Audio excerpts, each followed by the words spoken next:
ಬೆಂಗಳೂರು ದಕ್ಷಿಣ ಜಿಲ್ಲೆ ಚನ್ನಪಟ್ಟಣ ತಾಲೂಕಿನ ಬೈರಾಪಟ್ಟಣದ ಬೋಮೂಲ್ ಕಚೇರಿ ಸಭಾಂಗಣದಲ್ಲಿ ಬೆಂಗಳೂರು ಜಿಲ್ಲಾ ಕೇಂದ್ರ ಸಹಕಾರ ಬ್ಯಾಂಕ್ ನಿಯಮಿತ ಚನ್ನಪಟ್ಟಣ ಹಾಗೂ ಗೋಡಂಬಳಿ ಶಾಖೆ ಹಾಗೂ ಬೆಂಗಳೂರು ಸಹಕಾರ ಹಾಲು ಒಕ್ಕೂಟದ ಇವರ ಸಂಯುಕ್ತ ಆಶ್ರಯದಲ್ಲಿ 20 ಕೋಟಿಗಳ ಕೆಸಿಸಿ ಸಾಲ ಮತ್ತು ಸ್ವಸಹಾಯ ಗುಂಪುಗಳ ಸಾಲ ಹಾಗೂ ಮಧ್ಯಮಾವಧಿ ಸಾಲದ ಚೆಕ್ ವಿತರಣೆ ಹಾಗೂ ಹಾಲು ಉತ್ಪಾದಕರ ಸಹಕಾರ ಸಂಘದ ಪ್ರವಾಸಿಗಳ ಮರಣದ ಪರಿಹಾರದ ಚೆಕ್ ಹಾಗೂ ಸಂಘದ ಸದಸ್ಯರ ಮರಣದ ಪರಿಹಾರ ಚೆಕ್ ವಿತರಣಾ ಸಮಾರಂಭ ನಡೆಯಿತು.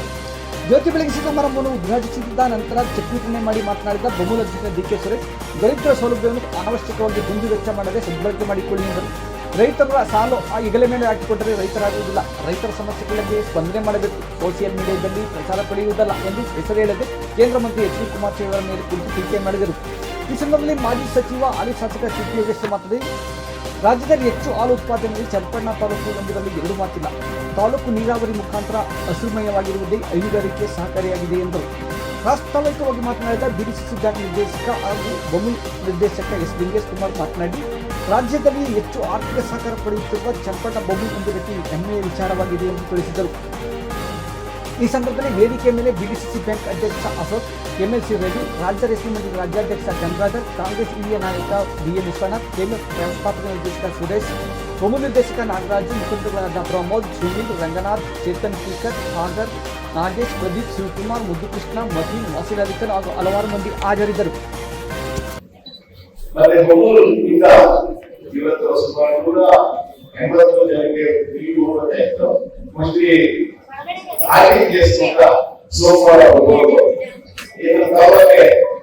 ಹೆಚ್ಚಿನ ಅನುಕೂಲ ಮಾಡಿಕೊಂಡು ಹೋಗ್ತೇವೆ. ಈಗ ಸುರೇಶ್ ಸಭೆ ಇದ್ದಾರೆ, ಜಾಸ್ತಿ ಹೊತ್ತು ಮಾತಾಡ್ತಾ ಇದ್ದಾರೆ, ಅವರೇ ತುಂಬಾ ಮಾತಾಡ್ತಾರೆ. ಈ ಸಭೆ ಬಂದಿರುವಂತ ಪಿಸಿಸಿ ಬ್ಯಾಂಕ್ ಅಧ್ಯಕ್ಷ ಅಶೋಕ್ ಅವರೇ, ನಮ್ಮ 651 ಬಸ್ಗಳನ್ನ ಲೋನ್ ಕೊಡಿಸಿ ಈ ದಿವಸ ನಾವು 3,50,000 ದಿವಸಕ್ಕೆ ಆಗ್ತಾ ಇದ್ವಿ. ಇವತ್ತು 3,30,000 ಅಂದ್ರೆ 10,000 ಕಡಿಮೆ ಆಗಿದೆ.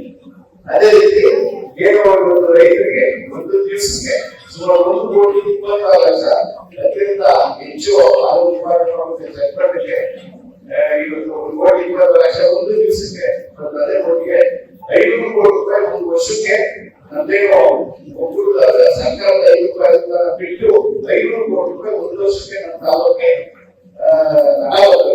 ರೈತ ಅದಕ್ಕೆ ಅದ್ರ ಜೊತೆಗೆ ನಮ್ಮ ಅಧ್ಯಕ್ಷರು 1 ರೂಪಾಯಿ ವಿಷಯ ತಿಳಿಸಿದ್ವಿ.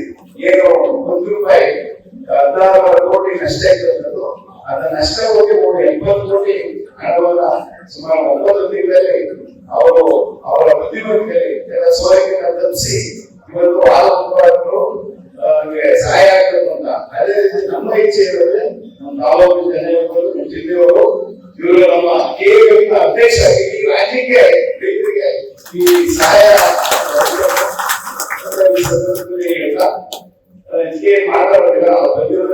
ವಿಶೇಷವಾಗಿ ನಮ್ಮ ಶಾಸಕರು ಅವರು ಬಾರಿ ಇಂಟ್ರೆಸ್ಟ್ ಈಗಾಗಲೇ ತಿಳಿಸಿದ್ದಾರೆ. ನಮ್ಮ ತಾಲೂಕಲ್ಲಿ ಒಂದು ತಿಂಗಳಿಗೆ ಸುಮಾರು 5,000 ಟನ್ ಫೀಡ್ ಇದೆ. ಹಿಂದೆ ಈಗ ಫೀಡ್ ಬಂದಾಗ ಎಲ್ಲ ಪ್ರತಿ ಊರಲ್ಲಿ ಫೀಡ್ ಸೇರಿದಾಗ ಕಳೆದೇ ಆಯ್ತು. ಆ ಫೀಲ್ಡ್ ನಲ್ಲಿ ಏನೇನು ಯಾರ್ಯಾರು ಉಪಯೋಗ ಮಾಡಿದ್ರು ಅವರಿಗಾಗಲೇ ಅಧಿಕಾರಿಗಳು 4 ಜನ ಸಸ್ಪೆಂಡ್ ಆಗಿದ್ದಾರೆ. ಮುಂದಿನ ದಿವಸದಲ್ಲಿ ನಮ್ಮ ತಾಲೂಕಲ್ಲಿ ರಿಕ್ವೆಸ್ಟ್ ಮಾಡ್ಕೊಂಡು ಎಲ್ಲ ಹಾಲು ಉತ್ಪಾದನೆ ಪರವಾಗಿ ಅತ್ಯಂತ ಹೆಚ್ಚು ಹಾಲು ಉತ್ಪಾದನೆ ಮಾಡ್ತಾ ಇದ್ದೀವಿ. 5,000 ನಮ್ಮ ಚನ್ನಪಟ್ಟಣದಲ್ಲೇ ನಮ್ಮ ಫ್ಯಾಕ್ಟರಿ ತಮ್ಮಲ್ಲೆಲ್ಲ ಪೈಸೆ ಕೊಡ್ತಾರೆ, ಚಿಂತೆ ಕೊಡ್ತಾರೆ. ಈ ಸಂದರ್ಭದಲ್ಲಿ ನಮ್ಮ ಅಧ್ಯಕ್ಷ ನಾವೆಲ್ಲ ಬಂದಿದ್ದೀವಿ, ನಾವೆಲ್ಲರೂ ಒಂದ್ಸಿ ಮಾತುಕತೆ. ನಮಸ್ಕಾರ. ಸಹಕಾರ ಬ್ಯಾಂಕು ಹಾಗೂ ಬೆಂಗಳೂರು ಸಹಕಾರ ಹಾಲು ಒಕ್ಕೂಟ ಸಂಯುಕ್ತ ಆಶ್ರಯದಲ್ಲಿ ಒಂದು ಕಾರ್ಯಕ್ರಮವನ್ನು ಏರ್ಪಡಿಸಿ ಇವತ್ತು ಸರ್ಕಾರವನ್ನೇ ಬೈರಾಪಟ್ಟಣಕ್ಕೆ ಕಳಿಸ್ಕೊಂಡಿದ್ದೀರಾ. ನನಗೆ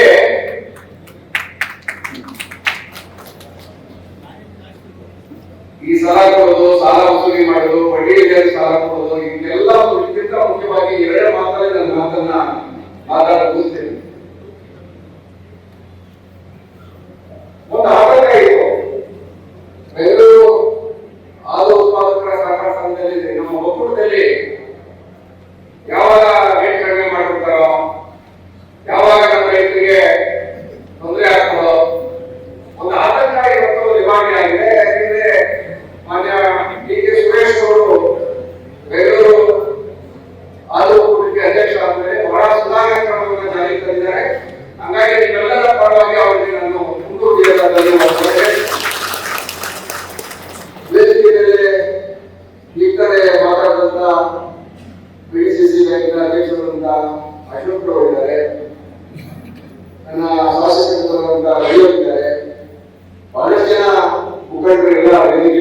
ದಾಖಲೆ ಕೂತಿದ್ದಾರೆ, ತಾವೆಲ್ಲ ಇದ್ದೀರಿ. ನನಗೆ ಬಹುಶಃ ಇಂಥ ಒಂದು ಸುವರ್ಣ ಅವಕಾಶ ಬೆಂಗಳೂರು ದಕ್ಷಿಣ ಜಿಲ್ಲೆಗೆ ಇನ್ಯಾವತ್ತೂ ಬರುವುದಿಲ್ಲ ಅಂತ ನನ್ನ ಭಾವನೆ. ಮಾನ್ಯ ಮುಖ್ಯಮಂತ್ರಿಗಳು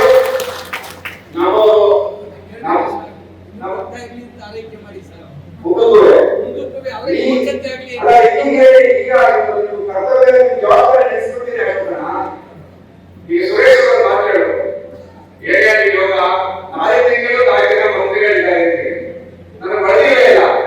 ಒಂದ್ ಕಡೆ ಬಾಲಣ್ಣ, ಒಂದ್ ಕಡೆ ಚೆಲುವಣ್ಣ, ಒಂದ್ ಕಡೆ ನರೇಂದ್ರ ಸ್ವಾಮಿ, ಇನ್ನೊಂದು ಕಡೆ ತೆಗೆದರೆ ಕರ್ನಾಟಕದಲ್ಲಿ ಮುಖ್ಯಮಂತ್ರಿಗಳು.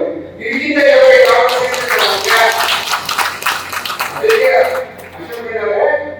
ಸರ್ಕಾರ ಇವತ್ತು ವೇಳಾಪಟ್ಟಿಗೆ ಬಂದಿದೆ. ನಮ್ಮ ಜನರಿಗೆ ಏನೆಲ್ಲ ಮ್ಯಾಕ್ಸಿಮಮ್ ನೀವು ಅನುಕೂಲ ಮಾಡಬಹುದು ಅದು ಅನುಕೂಲ ನಾವು ಮಾಡಬೇಡಿ ಅಂತ ನಾನು ಈ ವೇದಿಕೆ ಮುಖಾಂತರ ನಮ್ಮಲ್ಲಿ ವಿನಂತಿ ಮಾಡ್ತೀನಿ. ಈಗ ಉದಾಹರಣೆಗೆ ಆನೆಯಾವಳಿ ಅಂತ ನಾವು ಮಾತಾಡ್ತಿದ್ದೋ, ನಾವು ಮಂತ್ರಿಗಳು ಕರ್ಕೊಂಡು ಬಂದಿದ್ದೋ, ನಮ್ಮ ವಿರೋಧಿಗಳು ಸೆಂಟ್ರಲ್ ಗೌರ್ಮೆಂಟ್ ಮಾತಾಡಿದ್ದೀವಿ ಅಂತ ಹೋಗಿ ಬರ್ತಾ ಇದ್ವು, ಅಲ್ಲೆಲ್ಲ ಮಾತಾಡಿದ್ದೀವಿ ಸೆಂಟ್ರಲ್ ಬರ್ತಾರೆ ಅಂತ. ನಾನಿವತ್ತು ಎದೆ ಮುಂದೆ ಹೇಳ್ತೀನಿ, ಈಗಾಗಲೇ ಮಾನ್ಯ ಮುಖ್ಯಮಂತ್ರಿಗಳು ಸಂಪೂರ್ಣ ಬೇಡಿಕೆ ಸುಮಾರು 800 ಕೋಟಿ ರೂಪಾಯಿಯನ್ನು 800 ಕೋಟಿಯಿಂದ ಬಿಡುಗಡೆ ಮಾಡಿ ಆನೆ ಕಾಯ್ದೆ ಆನೆ ನಮ್ಮ ತಾಲೂಕಿಗೆ ಬಹುಶಃ 300 ವರ್ಷದಿಂದ ಆನೆ ಆಡಳಿತ ನಮ್ಮ ತಾಲೂಕಿಗೆ ಇರುವುದಿಲ್ಲ ಅನ್ನುವಂಥ ಆಶಾಭಾವನೆ ಬಂದು ಸಂಪೂರ್ಣ ನಮ್ಮ ಮುಖ್ಯಮಂತ್ರಿ ಆಗಿರೋದ್ರಿಂದ ಅವರಿಗೆ ಸಮಸ್ಯೆಗಳ ಅರಿವಿದೆ. ಹಾಗಾಗಿ ಆನೆ ಅವರಿಗೆ ವಿಪಕ್ಷ ಕೂಡ ಒಮ್ಮೆ ಏನು ನಮ್ಮ ಜಿಲ್ಲಾ ಪಂಚಾಯತ್ ವ್ಯವಸಾಯ ಮಾಡೋಕ್ಕಾಗ್ತಾ ಇಲ್ಲ, ಮುಂದಿನ ದಿನದಲ್ಲಿ ಆ ಅವಧಿ ಇರುವುದಿಲ್ಲ. ಈಗಾಗಲೇ ಆದೇಶಗಳನ್ನು ಕೂಡ ಮಾಡಲಿಕ್ಕೆ ನೀವು ಕೇಳಿದೆ, ಮುಖ್ಯಮಂತ್ರಿಗಳು ಆದೇಶ ಕೊಟ್ಟಿದ್ದಾರೆ. ಆ ಕಡೆ ಲೇಖಕ ಕಡೆ ಆದೇಶ ಕೊಡಲಿಕ್ಕೆ ಜಾಗ ಹೋಗ್ತಾ ಇದೆ ಸರ್. ಮತ್ತೆ ಬೇರೆಯೂ ಕೂಡ ಕಂಪ್ಲೇಂಟ್ ಹಳೆ ಮಾಡಿದ್ದಾರೆ, ಟೆಂಡರ್ ಮಾಡಿ ಬೇರೆ ಹಾಕ್ತೀವಿ. ರೈಲ್ವೆ ಆಗ್ತಾರೆ, ಆಮೇಲೆ ಬರಬೇಕಾಗಲ್ಲ. ಹಾಗಾಗಿ ಇದು ಒಂದು ಇಡೀ ತಾಲೂಕು ಒಳ್ಳೆ ಸುದ್ದಿ ಅಂತ ಸರ್ಕಾರ ಸ್ವಲ್ಪ ಹೇಳ್ತಿದ್ರು. ಬೆಂಗಳೂರಿಗೆ ಕೇವಲಕ್ಕೆ ಸುರೇಶ್ ಅಧ್ಯಕ್ಷ ಆಗಬೇಕು ಅಂತ, ಅದಕ್ಕೆ ನಮಗೆ ಒಮ್ಮತ್ತಾಗಿದೆ. ಸುರೇಶ್ ಅವರು ಕೇವಲ ಜವಾಬ್ದಾರಿ ಪಶು ಆಹಾರ ಯಾವಾಗಲೂ ಹೇಳ್ತಾ ಇರ್ತೀವಿ, ನಾವು ರೈತರು ಪಾಪ ಹಸುಗಳು ಬಂದಾಗ್ತಾರೆ, ಆಹಾರ ಅವರಿಗೆ ಉತ್ಪತ್ತಿ ಮಾಡೋಕ್ಕಾಗಲ್ಲ. ಹಸುವಿನ ಆಹಾರವನ್ನ, ಗುಣಮಟ್ಟದ ಆಹಾರವನ್ನ ಉತ್ಪತ್ತಿ ಮಾಡಬೇಕಾದದ್ದು ನಮ್ಮ ಏನು ಬೆಂಗಳೂರಿಗೆ ಕಟ್ತಾರೆ. ಆ ನಿಟ್ಟಿನಲ್ಲಿ ಅವರು ಕ್ರಮ ತಗೊಳ್ತಾರೆ. ಚನ್ನಪಟ್ಟಣ ತಾಲೂಕಲ್ಲಿ ಈಗಾಗಲೇ ಹಸುಗಳನ್ನು ಹೋಗ್ತೀವಿ. ನಾವು 20 ಎಕರೆ ಜಾಗ ಕೊಡ್ತಾ ಇದ್ದೀವಿ. ನಾವು ಬೆಂಗಳೂರು ಹಸುವಿನ ಆಹಾರ ಉತ್ಪತ್ತಿ ಮಾಡಲಿಕ್ಕೆ, ಪಶು ಆಹಾರ ಉತ್ಪತ್ತಿ ಮಾಡಲಿಕ್ಕೆ ಕರ್ನಾಟಕ ಸರ್ಕಾರದಲ್ಲಿ 20 ಎಕರೆ ಜಾಗ ನಾವು ಆಯ್ಕೆ ಮಾಡಿದ್ದೀವಿ. ಬೆಂಗಳೂರು ಹೆದ್ದಾರಿಯಲ್ಲಿ ಆದಷ್ಟು ಬೇಗ ಸುರೇಶ್ ನಮಗೆ ಅದು ಉತ್ಪಾದನೆ ಪಶು ಆಹಾರ ಕಾರ್ಯಕ್ರಮವನ್ನು ಪ್ರಾರಂಭ ಮಾಡಬೇಕು ಅಂತ ಹೇಳ್ತಾ, ಈಗ ಬಹಳ ಕ್ರಮಗಳನ್ನು ಬಹಳ ಉಪಯೋಗಗಳನ್ನು ಮಾಡಿಕೊಳ್ಳಿ. ಇದು ಸುವರ್ಣ ಅವಕಾಶ, ಇದು ಬುದ್ಧಿಶಕ್ತಿ ಇದೆ, ಎಲ್ಲರೂ ಮುಂದಿದ್ದಾರೆ. ಎಲ್ಲರೂ ಬಹಳ ನಾಗರಾಜರಿಂದ ಹಿಡಿದು ರೈತರಿಂದ ಹಿಡಿದು ದೇವರಿಂದ ಅಧ್ಯಕ್ಷರು ಬೆಂಗಳೂರಿನಲ್ಲಿ ಗಂಭೀರವರು ಸೆಕ್ರೆಟರಿ ಅವರು ಇದೇ ತಾಲೂಕರು ಅಂದ್ರೆ ಒಟ್ಟಾರೆ ಒಂದು ರೈತಾಪಿ ನೋವುದಲ್ಲಿ ನಾವು ಬಲವಾಗಿದ್ದೀವಿ. ದಯವಿಟ್ಟು ತಾವೆಲ್ಲ ಮನಸ್ಸು ಮಾಡಿ ಕ್ಷೀರ ಕ್ಷೇತ್ರದಲ್ಲಿ ಗುಣಮಟ್ಟ ಆಗ್ಬೋದು, ಅದನ್ನ ಎಕ್ಸ್ಪೋರ್ಟ್ ಮಾಡ್ಬೋದು. ರೈತರಿಗೆ ಜಾಸ್ತಿ ಕೊಡ್ತಾರೆ ಅಂತ ಕಾಣ್ತಿಲ್ಲ. ರೈತರಿಗೆ ಇಷ್ಟ 15 ರೂಪಾಯಿ ಕೊಡ್ತಾರೆ, ಇನ್ನು 50 ರೂಪಾಯಿ ಜಾಸ್ತಿ ಕೊಡ್ತಾರೆ. ಲಾಭ ಜಾಸ್ತಿ ಮಾಡಿ ನಮ್ಮ ರೈತರಿಗೆ 200 ರೂಪಾಯಿ ಜಾಸ್ತಿ ಕೊಡಿ, ಅವ್ರ ಅನುಕೂಲ ಆಗುತ್ತೆ. ಬಹಳ ಕಷ್ಟದ ಕೆಲಸ. ಹೀಗೆ ಸರ್ಕಾರ ಆಗ್ಬೋದು, ಸರ್ಕಾರಿ ಕ್ಷೇತ್ರ ಆಗ್ಬೋದು, ಎಲ್ಲ ನಮ್ಮ ಕಡೆ ಇರೋದ್ರಿಂದ ಮುಂದಿನ ದಿನಗಳಲ್ಲಿ ಕೆಲವರು ಮಣ್ಣಿನ ಮಕ್ಕಳು ಅಂದ್ಕೊಂಡು ಉಡಾಟೆ ಮಾಡ್ತಾರೆ. ಆದ್ರೆ ಪ್ರಾಮಾಣಿಕವಾಗಿ ಮಣ್ಣಿನ ಮಕ್ಕಳಿಗೆ ಸಹಾಯ ಮಾಡ್ತಕ್ಕಂಥ ನಮ್ಮ ಸರ್ಕಾರ, ನಮ್ಮ ಮುಖ್ಯಮಂತ್ರಿಗಳು, ನಮ್ಮ ಸಹಕಾರಿ ವಲಯಗಳು ಎಲ್ಲ ಬಂದಿದ್ದೀರಿ. ಈ ತಾಲೂಕಿನ ಜಿಲ್ಲೆ ಅಭಿವೃದ್ಧಿ ಆಗಬೇಕು ಆಶಿಸ್ತಾ ತಾವೆಲ್ಲರೂ ಹೊಂದಿಸಿ ನನ್ನ ಮಾತನ್ನು ಮುಗಿಸ್ತೀನಿ. ನಮಸ್ಕಾರ. ತಾಲೂಕಿನ ಪಿಡಿಸಿ ಬ್ಯಾಂಕ್ ಮತ್ತು ಬಹುನ ನಿರ್ದೇಶಕರು, ಸಹೋದ್ಯೋಗಿ ಸ್ನೇಹಿತರಾದ ಲಿಂಗೇಶ್ ಅವರೇ, ವೇದಿಕೆಯಲ್ಲಿರ್ತಕ್ಕಂಥ ಎಲ್ಲ ಗೌರವಾನ್ವಿತರೆ, ವಿಶೇಷವಾಗಿ ಇಲ್ಲಿರ್ತಕ್ಕಂಥ ಎಲ್ಲ ನನ್ನ ರೈತಾಪಿ ವರ್ಗದ ಎಲ್ಲ ನನ್ನ ತಾಯಂದಿರೇ, ಸಹೋದರ ಸಹೋದರಿಯರೇ, ಸ್ನೇಹಿತರೆ, ಯುವಕ ಮಿತ್ರರೇ, ಬಂಧು ಭಗಿನಿಯರೇ, ಮಾಧ್ಯಮದ ಸ್ನೇಹಿತರೆ, ಈಗಾಗಲೇ ಅನೇಕ ವಿಚಾರಗಳನ್ನ ಕಾರ್ಯಕ್ರಮದ ವಿಚಾರಗಳನ್ನ ತಾವೆಲ್ಲರೂ ಕೂಡ ತಿಳಿಸಿದ್ದಾರೆ. ಬಹಳ ಪ್ರಮುಖವಾದಂತಹ ವಿಚಾರ ಏನು ಅಂತ ಹೇಳಿದ್ರೆ,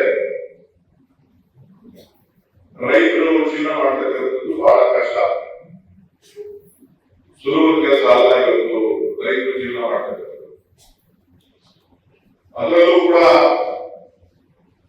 ಮಳೆಯನ್ನ ಆಶ್ರಯ ಮಾಡಿ ರೈತರು ವ್ಯವಸಾಯ ಮಾಡ್ತಕ್ಕಂಥದ್ದು ಇನ್ನೂ ದೊಡ್ಡ ಕಷ್ಟ. ಯಾಕೆಂತಂದ್ರೆ ಇವತ್ತು ನಾವು ನೋಡ್ತಾ ಇದ್ದೇವೆ ಹವಾಮಾನದಲ್ಲಿ ಆಗ್ತಕ್ಕಂಥ ಬದಲಾವಣೆಗಳನ್ನ. ಯಾವ ಸಂದರ್ಭದಲ್ಲಿ ನಾವು ಮಳೆ ಬರುತ್ತೆ ಅಂತ ಹೇಳ್ತೀವೋ ಆ ಸಂದರ್ಭದಲ್ಲಿ ಮಳೆ ಬರುತ್ತೆ. ವೈಮಾನಿಕ ಬದಲಾವಣೆ ಏನು ಆಗ್ತಾ ಇದೆ, ಆ ಬದಲಾವಣೆಯಿಂದ ಇವತ್ತು ನಾವೇನು ಮಳೆಯ ನಿರೀಕ್ಷೆ ಮಾಡ್ತೀವಿ ಆ ನಿರೀಕ್ಷೆ ಹುಸಿ ಆಗ್ತಾ ಇದೆ. ಹುಸಿ ಆಗಿದ ತಕ್ಷಣ ಏನಾಗ್ತಾ ಇದೆ ಅಂತ ಹೇಳಿದ್ರೆ ರೈತರ ಬದುಕು ಕಷ್ಟ ಆಗ್ತದೆ. ರೈತರ ಬದುಕು ಕಷ್ಟ ಯಾಕೆ ಆಗುತ್ತೆ ಅಂತ ಹೇಳಿದ್ರೆ, ರೈತರು ನೀರಿಲ್ಲದೆ ವ್ಯವಸಾಯ ಮಾಡಲಿಕ್ಕೆ ಸಾಧ್ಯ ಇಲ್ಲ. ಮೇಲಿಂದ ಬರಬೇಕು, ಇಲ್ಲ ಭೂಮಿಯಿಂದ ಬರಬೇಕು. ಮೇಲಿಂದ ಬಂತು ಅಂತಂದ್ರೆ ಭೂಮಿ ನೀರಿರ್ತದೆ, ಭೂಮಿ ನೀರಿತ್ತು ಅಂತಂದ್ರೆ ಅದಕ್ಕೆ ನೀರಲ್ಲಿ ವ್ಯವಸಾಯ ಮಾಡಲಿಕ್ಕೆ ಸಾಧ್ಯ. ಸೊ ನಮಗೆ ಬಹಳ ಪ್ರಮುಖ ಏನು ಅಂತ ಹೇಳಿದ್ರೆ ನೀರು. ಆ ಮಳೆರಾಯ ಏನಾರ ಕೈ ಕೊಡ್ತು ಅಂತಂದ್ರೆ ನಾವು ಬರಲಿಕ್ಕೆ ಕಷ್ಟ. ಆದ್ರೆ ಇವತ್ತು ಈ ವರ್ಷ ನಾವು ಇಡೀ ರಾಜ್ಯದಲ್ಲಿ, ಇಡೀ ವಿಶ್ವದಲ್ಲಿ ನಾವು ಭೀಕರವಾದಂತಹ ಬರದ ಛಾಯೆಯನ್ನ, ಬಿಸಿಲಿನ ತಾಪವನ್ನು ನಾವು ನೋಡ್ತಾ ಇದ್ದೀವಿ. ಯುರೋಪ್ ಅಂತ ರಾಷ್ಟ್ರಗಳು, ಫ್ರಾನ್ಸ್ ಇರ್ಬೋದು, ಇಟಲಿ ಇರ್ಬೋದು, ಜರ್ಮನಿ ಇರ್ಬೋದು, ಅಲ್ಲಿ ಯಾವಾಗಲೂ ಕೂಡ 18-16 ಬಿಸಿಲು ಅಂತಂದ್ರೆ 18 ಡಿಗ್ರಿ, 16 ಡಿಗ್ರಿ, 20 ಡಿಗ್ರಿ ಬರ್ತದೆ ಹೆಚ್ಚು. ಈ ವರ್ಷ ಸುಮಾರು 40 ಡಿಗ್ರಿಗೆ ಹೋಗಿದೆ. ಆ ಬಿಸಿ ಗಾಳಿಗೆ 100 ಜನ ಸತ್ತಿದ್ದಾರೆ. ಎಲ್ಲರೂ ಯುರೋಪ್ಗೆ ಯಾಕೆ ಹೋಗ್ತಾರೆ ಅಂತಂದ್ರೆ ವಾತಾವರಣ ಚೆನ್ನಾಗಿದೆ, ಹಸಿರಾಗಿದೆ, ಸುಂದರವಾದಂತಹ ರಾಷ್ಟ್ರ ಅಂತಕ್ಕಂಥ ಭಾವನೆ. ಆದ್ರೆ ಇವತ್ತು ಎಲ್ಲ ಒಂದು ಕಡೆ ಆಧಾರದ ಸಮಸ್ಯೆ ಆದ್ರೆ ಇನ್ನೊಂದು ಕಡೆ ಮಳೆ ಬೀಳಬೇಕಾದಂತ ಸಂದರ್ಭದಲ್ಲಿ ನಮಗೆ ಮಳೆ ಬೀಳ್ತಾರೆ. ಮಳೆ ಬರ್ಬಿಟ್ಟು ಸೈಕ್ಲೋನ್ ಬಂತು ಅಂತೀವಿ, ಅದು ಬರಲ್ಲ. ಇವತ್ತು ನಾವೆಲ್ಲರೂ ಕೂಡ ಕಾವೇರಿ ಜಲಾನಯನ ಪ್ರದೇಶದವರು. ಇಡೀ ರಾಜ್ಯದಲ್ಲಿ ಸುಮಾರು 100ಕ್ಕೂ ಹೆಚ್ಚು ತಾಲೂಕುಗಳು ಬರವನ್ನ ಎದುರಿಸತಕ್ಕಂಥದ್ದನ್ನು ನಾವು ನೋಡ್ತಾ ಇದ್ದೇವೆ. ಸದ್ಯದಲ್ಲೇ ಯಾವ್ಯಾವ ತಾಲೂಕುಗಳಲ್ಲಿ ಬರ ಇದೆ ಅಂತ ಹೇಳಿ ಈ ತಿಂಗಳು ಕೊನೆಯ ಒಳಗಡೆ ಬಹುಶಃ ಸರ್ಕಾರ ಘೋಷಣೆ ಮಾಡ್ತದೆ ಅಂತ ಹೇಳಿ ನಾನು ಭಾವಿಸಿದ್ದೇನೆ. ಆದ್ರೆ ಇವತ್ತು ಕಾವೇರಿ ನೀರಿನ ಸಮಸ್ಯೆಯನ್ನು ನಾವು ಎದುರಿಸ್ತಾ ಇದ್ದೇವೆ. KRS ತುಂಬಿಲ್ಲ, ತಮಿಳುನಾಡು ಕಡೆ ಗಲಾಟೆ. ಅದಕ್ಕೋಸ್ಕರ ಇವತ್ತು ನಿಮ್ಮ ನಮ್ಮೆಲ್ಲರ ನೆಚ್ಚಿನ ನಾಯಕರು, ತಮ್ಮೆಲ್ಲರ ಆಶಯ ಇರುತ್ತೆ, ತಮ್ಮೆಲ್ಲರ ಆಶೀರ್ವಾದದಿಂದ ಸನ್ಮಾನ್ಯ DK ಶಿವಕುಮಾರ್ ಅವರು ಈ ರಾಜ್ಯದ ಮುಖ್ಯಮಂತ್ರಿ ಆಗಿದ್ದಾರೆ. ಅವ್ರ ಕನಸು ಏನಪ್ಪ ಅಂತ ಹೇಳಿದ್ರೆ, ಏನಾದರೂ ಮಾಡಿ ಮೇಕೆದಾಟನ್ನ ಪ್ರಾರಂಭ ಮಾಡಬೇಕು. ಕಾವೇರಿ ಜಲಾನಯನ ಪ್ರದೇಶದ ರೈತರವನ್ನ ಹಿತವನ್ನ ಕಾಪಾಡಬೇಕು ಅಂತ ಹೇಳಿದ್ರೆ ಮೇಕೆದಾಟು ಯೋಜನೆ ಆಗ್ಬೇಕು. ಮೇಕೆದಾಟು ಯೋಜನೆ ಆಗೋದ್ರಿಂದ ನಮ್ಮ ಮೇಲ್ಭಾಗದಲ್ಲಿರ್ತಕ್ಕಂಥ ರೈತರಿಗೆ ನಾವು ಸದಾಕಾಲ ನೀರನ್ನ ಕೊಡಲಿಕ್ಕೆ ಸಾಧ್ಯ ಆಗ್ತದೆ. ಆ ಒಂದು ನಿಟ್ಟಿನಲ್ಲಿ ನಮ್ಮ ಹೋರಾಟವನ್ನ, ನಮ್ಮ ನೀರು ನಮ್ಮ ಹಕ್ಕನ್ನು ನಾವು ಪ್ರತಿಪಾದನೆಯನ್ನು ನಾವು ಮಾಡಿದ್ದೇವೆ. ಇವತ್ತು ಸುಪ್ರೀಂ ಕೋರ್ಟ್ ಕೂಡ ನಮಗೆ ಅನುಮತಿಯನ್ನು ಕೊಟ್ಟಿದ್ದಾರೆ. ನೀವು ಮೇಕೆದಾಟನ್ನ ನಿಮ್ಮ ಜಾಗದಲ್ಲಿ ಕಟ್ಕೊಳ್ಳಿಕ್ಕೆ ನಿಮಗೆ ತೊಂದರೆ ಇಲ್ಲ. ಆದ್ರೆ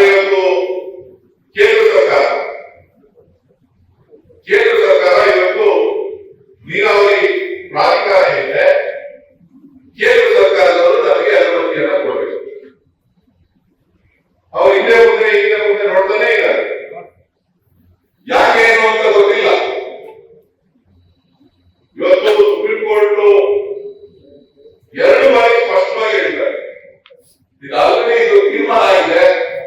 ಸುಮಾರು 25 ವರ್ಷಗಳ ಕಾಲ ವ್ಯಾಖ್ಯಾನ